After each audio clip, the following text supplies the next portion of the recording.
All right, the big breaking news coming in the Ketan Agarwal murder case, there's a key angle that is being examined by investigators relates to the alleged pre-wedding plans between the accused. According to reports, the cab driver who drove Sia to Mumbai airport has claimed that she initially refused to sit in the cab. The driver, in his statement to the investigators, has also reportedly said that she was eventually made to sit inside the cab. During the journey, Sahil and Sia are said to have engaged in frequent arguments, which is now being verified as part of the ongoing probe. Shahid Ansari on the telecast with me. Shahid, ये जो fresh information सामने आई है, जो cab driver का statement आया है, उसने कहा है कि कुछ आर्गुमेंट्स चल रहे थे सिया के बीच में और उसके फियांसे के बीच में, वो कैब में बैठना नहीं चाहती थी, इसके बारे में कुछ बताइए।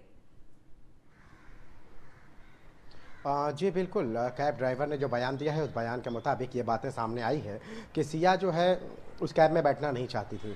फिर उसके बाद सिया और उसके भाई साहिल का आर्गूमेंट होता है और इस दौरान जो है काफ़ी बातचीत की काफ़ी गहमा गहमी होती है। ये बात जो है कैब ड्राइवर ने अपने स्टेटमेंट में पुलिस को बताई है। फिर उसके बाद यही जब मुंबई एयरपोर्ट पहुंचते हैं और उस दौरान जो है आपको याद होगा कि यहाँ पे केतन का पासपोर्ट मिसिंग था। तो आप ये समझ लीजिए कि जब एक बयान में और भी एक बात सामने आई है कि जो ड्राइवर है उसने ये भी कहा था कि कैब रुकाई गई थी और उसमें से डिग्गी खोली गई थी और कुछ तो गायब किया गया था या कुछ निकाला गया था। उसे ये नहीं पता था कि वो पासपोर्ट ही था। लेकिन एयरपोर्ट पर पहुंचने के बाद ये बात सामने आई है कि केतन के जो पासपोर्ट मिसिंग था उसके पीछे भी सिया का ही हाथ था, क्योंकि प्री वेडिंग शूट के लिए सिया बाली जाना ही नहीं चाहती थी। लेकिन वो ये बात घर में कहे ये बात कहना वो भी सही नहीं होगा। तो उसने ये एक प्लान किया कि यहाँ पे एयरपोर्ट पर पहुँचने से पहले जो है पासपोर्ट गायब कर दो। जब केतन ही नहीं जा सकता तो फिर कोई जाएगा ही नहीं, और वही हुआ। एयरपोर्ट पहुँचने के बाद जो है उसका पासपोर्ट मिसिंग था, इसकी वजह से पूरी फैमिली जो है दोनों लोगों की वापस आ गई। और इस दौरान भी जो है जब कैब में थे तो उस वक्त जो है काफ़ी गहमा गहमी हुई है साहिल और उसके भाई साहिल और उसमें, और इसके अलावा भी जो है कई बातें बहुत सारी थी जो ड्राइवर ने अपने स्टेटमेंट में बताई है। तो ये बात हम मान के चल सकते हैं कि जो केतन का पासपोर्ट मिसिंग हुआ उसके पीछे सिया का ही रोल है। जी हमारे साथ बने रहिए। We're getting more information in this grisly case. In the Ketan Agarwal murder case, Sia's brother Sahil has now denied any connection with advocate Ashutosh Srivastav. He said that the family never hired the lawyer and claimed that the person in question does not represent them in any capacity. The brother further added that he is not aware of the claims being made by the advocate and disassociated the family from the statement. Listen into what he said. He is not someone that we have hired from our family or from what he is claiming. I don't. शायद ये जो बयान आया है साहिल का, सिया के जो भाई हैं, उन्होंने कहा है कि उन्होंने कोई एडवोकेट हायर नहीं किया है जो कि एडवोकेट की स्टेटमेंट्स को रिफ्यूट करता है। ये रिपोर्टेडली किस मामले के लिए, किस बात के लिए इस एडवोकेट को अलेजिडली हायर किया गया था सिया की फैमिली द्वारा? दरअसल सिया के मामले में जो ये मामला कत्ल का जब मामला हुआ तो ये मामला बहुत ही बारीकी से पुलिस तफ्तीश कर रही है और ये मामला जो है हाई प्रोफाइल मामला होते हुए भी इस मामले को जो है ना हर तरफ चौतरफा इसकी जो है चर्चा हो रही है। अब इस दौरान जो है हुआ ये है कि सिया की तरफ से कोई वकील सिया से नहीं मिला, बल्कि सिया की तरफ से जो ये वकील है उनका सिया के परिवार का कहना है कि उसने सिया से धोखे से कोर्ट में साइन कराई है और उसके बाद जो है खुद दावेदार बन बैठे। अब ये सच क्या है तो ये तो वकील ही बताएंगे, लेकिन सिया के परिवार जो है पूरी तरह से इस पर डिनाई कर रहे हैं और वे ये कह रहे हैं कि इस वकील से हमारा कोई संबंध नहीं है। अगर वो सिया के बिहाफ पे कोई बयान देते हैं तो ये हमारा इसमें, या हमारी फैमिली की तरफ से कोई बयान देते हैं तो हमारा इसमें कोई रोल नहीं है और ना ही हमने उनको कहा है। अब देखिए होता क्या है कि आमतौर पर कोर्ट में जब कोई आरोपी पहली हेयरिंग में जी मेरे साथ बने रहिए। We're getting more information in the Ketan Agarwal case. Sia Goyal's mother, Pooja Goyal, has now made key claims about her daughter's academic background. She said that Sia was never interested in studies, did not clear her class 12 exams, adding that this information was shared with Ketan Agarwal's family as well before the engagement was finalized. She further said that Sia chose to pursue a home-based baking business and started a cake venture due to her lack of interest in academics. However, reports now indicate that Sia is enrolled as a commerce student in a Pune college, though her actual academic attendance and details are still unclear.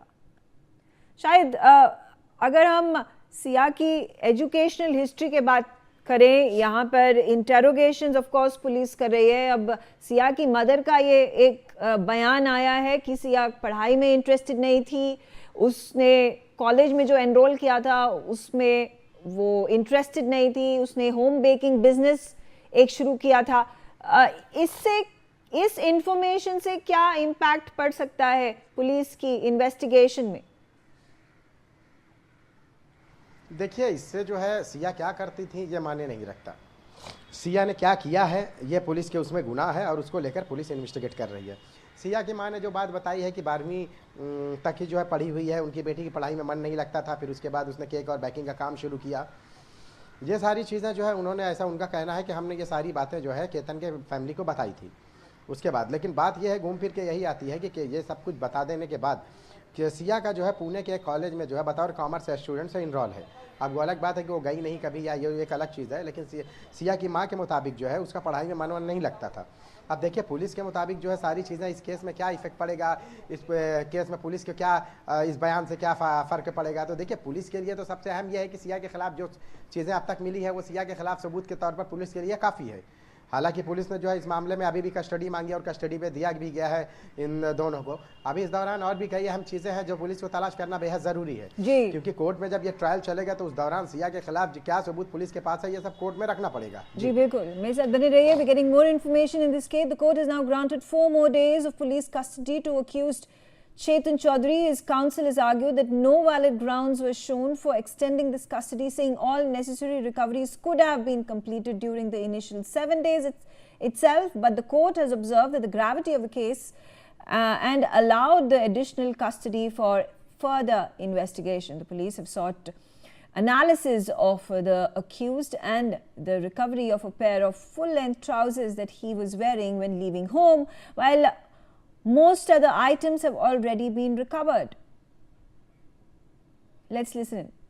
Police ने additional custody मांगी है, 7 दिन। आप चेतन की तरफ से represent हुए, क्या कुछ आपने बातें की, क्या आपकी दलीलें थी? जी, हमारी दलील बस इतनी ही थी। इस वक्त कोई भी मेरिट पे दलील हमारी तरफ से नहीं दी जा सकती, क्योंकि इन्वेस्टिगेशन अभी हो रहा है। जी।